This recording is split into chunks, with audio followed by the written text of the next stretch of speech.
Good afternoon, everyone. Dr. Shumpert here. We just learned about the enormous diversity of plants, and now we're going to explore the extensive diversity of trees found right here on the campus of the University of South Carolina. Some of these trees are native to the area, as we'll see, while others are quite exotic. So let's begin our tour. Let's get started. Our first stop, number 1 on your tree tour and number 6 on the tree tour map, is the sable palmetto. The palmetto, or cabbage palm, is native to the southeastern coast from North Carolina to the Florida Panhandle, as well as the Bahamas and Cuba.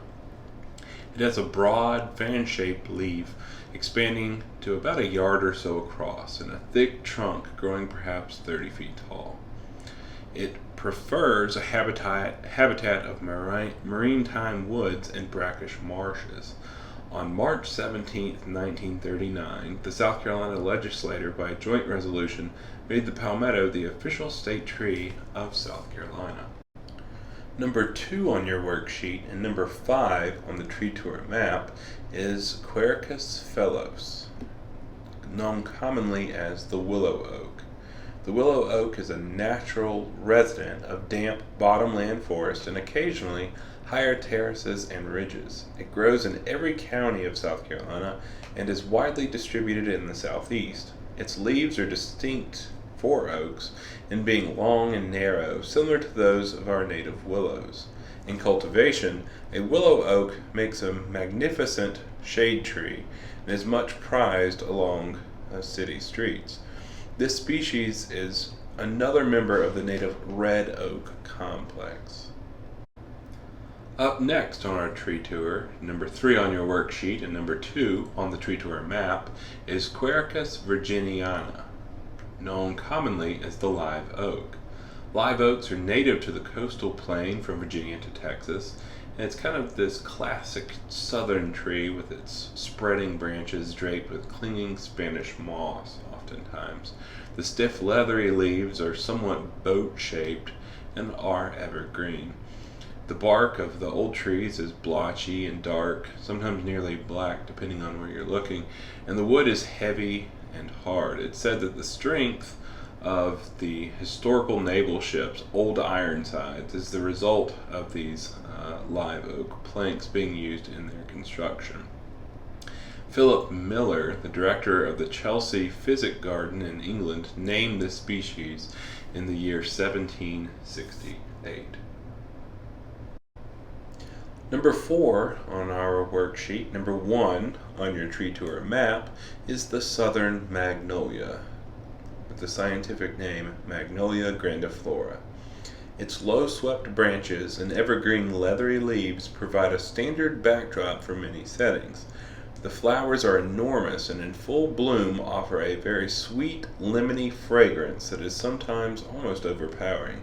Botanists regard the flowers of magnolias as exhibiting a number of primitive floral features. The flowers themselves are visited by a variety of insects, including beetles. Up next, number 5 on our worksheet, number 26 on the tree tour map, is the deodar cedar, known scientifically as the Cedrus deodara. This stately tree is a native of the Himalayas. Its strong, durable wood has been prized for centuries, and it's widely grown as an ornamental tree outside its natural range. The needles are bluish-green, and both male and female cones will be produced. The male cones fall after shedding their pollen in the spring, while the female cones stay on the branches vertically for considerable time. Deodar cedars tend to have pendulous branches as well as flexus or nodding terminal stems. Number 6 on your worksheet, number 25 on the tree tour map, is Michelia figo. The common name of this plant, a native of China, is banana shrub. There are over a dozen species of these trees and shrubs, all related to magnolias. The genus Michelia was named by Carl Linnaeus in 1753 to honor a Florentine botanist, Peter Michel. Banana shrubs grow to 15 feet as an evergreen plant in the southern states. The flowers resemble small cream-colored magnolia flowers with a rather strong banana fragrance, hence the name. The blossoms of Michelia generally form clusters among the leaves, differing from magnolias, which generally have large flowers situated individually at the ends of branches. Up next is the chast tree, number 7 on your worksheet and number 24 on the tree tour map. Known scientifically as the Vitex agnus castus. Oh no! This tree has actually been cut down on the horseshoe. So when this original tour was started, it was still there, but has since been destroyed by humans. Alright, so the answer that you seek for your worksheet is compound leaves, specifically palmate. Hang in there, guys. We're getting close to the end of our tree tour. Number 8 on our worksheet, number 20 on the tree map, is the ginkgo biloba. One specimen of this unusual gymnosperm grows on our campus, and this plant is truly a living fossil. We're talking about a very ancestral plant here, for it's commonly found in geological deposits about 60 million years old. Fossils of even more ancient species of ginkgo occur too, but ginkgo biloba is the only surviving species of the genus.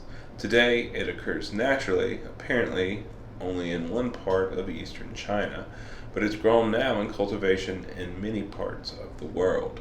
Its fan-shaped leaves are characteristic and unique, and the plants have excellent autumn foliage, with the leaves turning a very bright yellow gold. Andre Michaud was the first to introduce it in Charleston, South Carolina in the late 1780s. The fruits occur on female trees only and have a very unpleasant odor as they mature. Number 9 on our worksheet, number 21 on the tree tour map, is known commonly as the China fir. Scientifically, it's Cunninghamia lanceolata. The China fir is not actually a true fir at all. Those species belong to a different genus. However, the China fir plants typically develop multiple trunks, and these are adorned with somewhat soft, shreddy, reddish bark. The branches often droop, and mature branches feature sharp, pointed leaves, and these can be very prickly.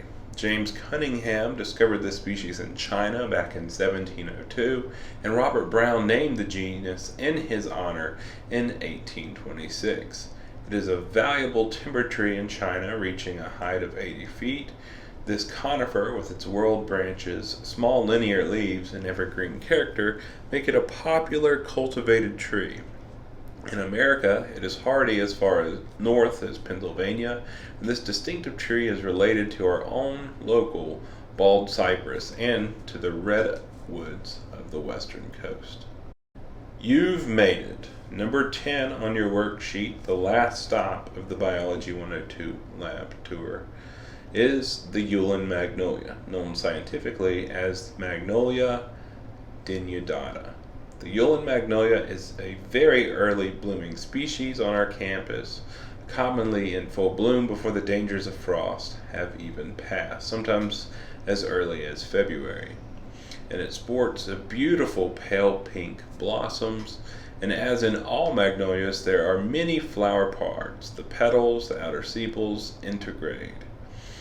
Many stamens are situated at the base of an aggregate of pistils, and after blooming, the pistils will develop into a hard, crooked, cucumber-shaped fruiting structure.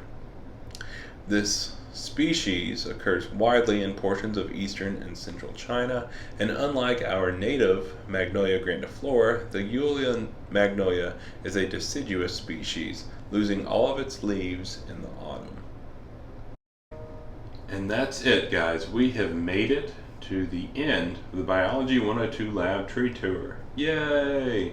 I hope you enjoyed it, and I hope if you didn't get a chance to get out to enjoy the beautiful trees around the University of South Carolina, that you'll check them out as you're walking across campus to all your different classes.